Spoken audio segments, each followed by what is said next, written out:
Hello everybody, my name is Steve Schlesinger. Today we're talking about the brand new Intel D2700MUD motherboard. It's a motherboard with a funny name, but total case of awesomeness going on for it.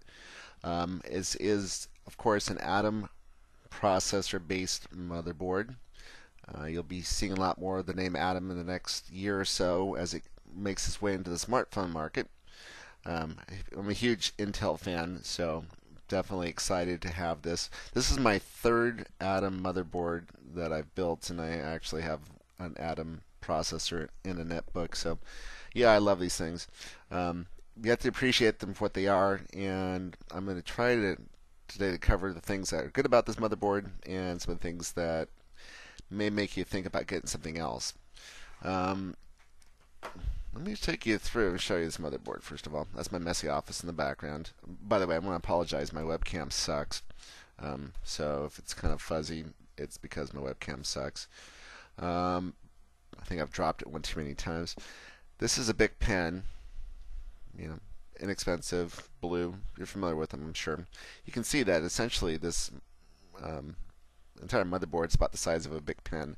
So it kind of shows you how small this thing is. It's an ITX motherboard.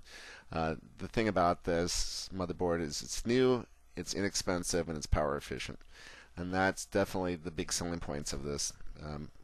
For under $100, you get yourself a lot of computer processing power. Considering that maybe 4 or 5 years ago, this would have been about a $1,200 to $1,500 computer system. Yeah, this is definitely a good value. So let me go through and tell you about the things I like about this computer system, the highlights, definite turn-ons about it. First of all, if you can look right here, this is a passive cooling system, which means there's no fan, and to me that's the biggest turn-on there is. This thing is dead quiet. It's a perfect system for building a home theater system, because when you're sitting there in the living room watching TV, the last thing you want to hear is your computer humming at you. This is a 2.16 gigahertz processor underneath of this. The processor is 64-bit. It is hyper-threaded, which means of the 2 cores, it's running 4 threads. So when you open up the inside of watch your threads inside of Windows 7, you'll see 4 threads running instead of 2.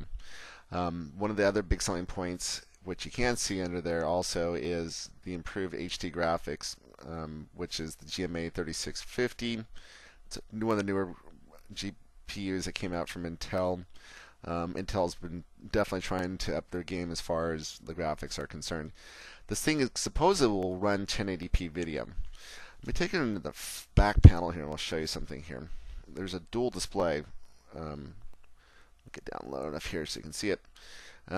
Pretty much what happens is all the older systems had the VGA port, so it's really nothing new.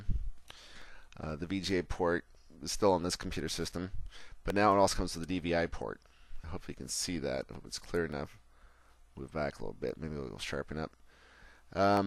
So with this, you can actually run dual displays. You can have 2 monitors set up on one computer system, and one is running the beauty of the DVI port, and the other one's running the VGA port. Okay.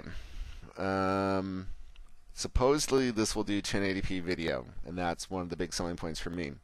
The other selling point is that for a little computer system, you get a lot of USB ports. There's 4 in the back, and there's headers inside for another 3.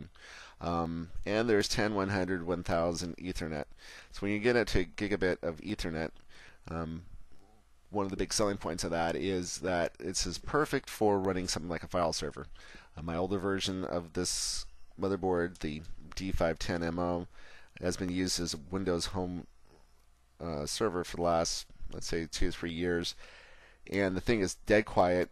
It's also passively cooled, and I have not had a single bit of problem with it. The thing is just awesome. It's bulletproof. Great little system. You can see this also has HD audio along with HD video, and this also has one PCI slot, What I'm going to be using the PCI slot for is putting a TV tuner card in there, and this is essentially going to be more or less a DVR for us. We use this as a Windows Home Media Center PC, and we record television shows on this and play them back on Xboxes. Now, I know it seems kind of strange. Trust me, it works wonderfully. We have been doing this, I'd say, with a Windows i3 processor or Intel i3 processor for the last 3 months, and everything's been working great, with the one exception that the computer turns itself on sometimes in the middle of the day for absolutely no reason. It's not recording anything. It just turns itself on and sits there for a few hours. And about once or twice a week, my wife will come in and say, that computer's on again, and it's wasting a lot of electricity. So I look at this and say, this thing is going to run with about 25 to 30% of the power of the i3 processor system that I built. Yeah, definitely worth switching over to this. The processor runs on full load at 10 watts, which if you were to plug in an incandescent bulb into this and run it on 10 watts, you would barely be enough light to light up a room. So again, Intel has done a fabulous job with this motherboard. The whole concept definitely is great. Okay, let's go to the turnoffs as far as this motherboard is concerned. Kind of give you some reasons why you might want to consider at least another Intel motherboard. The biggest turnoff to me is this. There's only two. Let me make sure you can see them there. There are only two SATA ports on this motherboard, and I was really hoping they would have 4 this time. They've always had 2 SATA ports. So if you have an optical drive in one, you only can put in 1 hard drive, or you can do what I do, which is put in 2 hard drives and you use your optical drive off the USB port. So definitely, geez, Intel, come on, just give us a couple more. I would love you for it. This time around, and I do believe that this is something that's fairly new, is that this is another turnoff, uses SODIMM processing memory modules. So it's essentially what is known as laptop memory modules.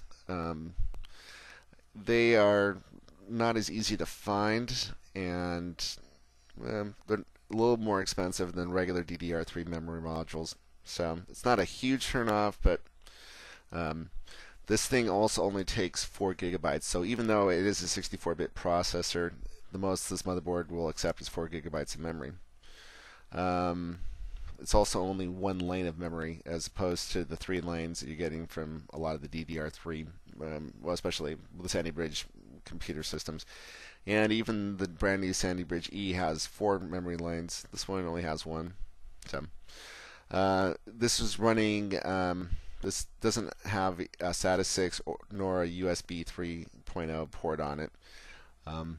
Not really that big of a selling turnoff in my book, simply because I do have a USB 3.0 and SATA 6 on my other computer system, which is a Sandy Bridge processor, and other than a couple of flash memory readers, I haven't found much use for the USB 3.0.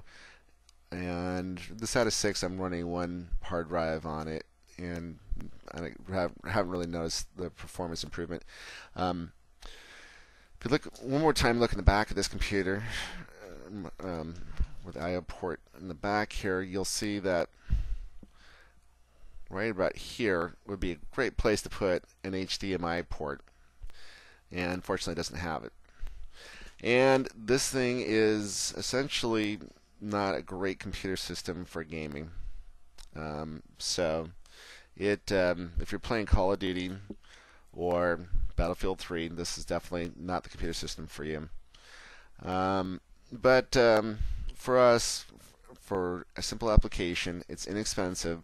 It is. I cannot tell you how impressed I've been over the last couple years when I've been using the little sister of this computer motherboard, which was the D510. How wonderful that system really is. It really is a, you work on it, and you have to stop and catch yourself every now and then and think, and say to yourself, man, this is just a little cheap motherboard, but this thing is very decent. I'm pretty impressed with it. Uh, it, it it's a good experience, and I have a feeling that this is going to be an even better experience.